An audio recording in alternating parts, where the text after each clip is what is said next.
Hi, my name is Yan Bojo, and I'm doing the presentation of project number 2, Object-Oriented Software Design.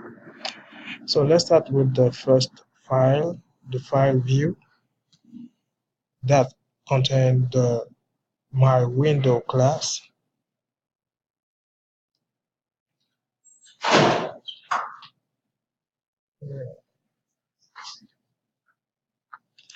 Then the second class, the model class, contains my circle class.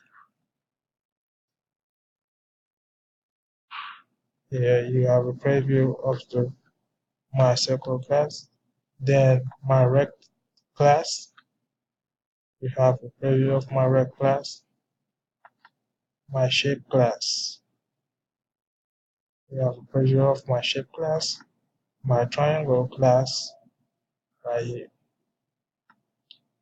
And then the controller.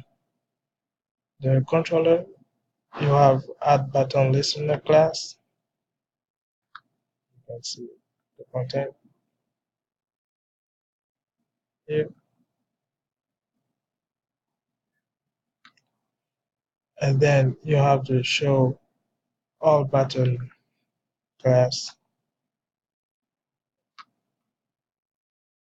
And to finish the main class, this is right here.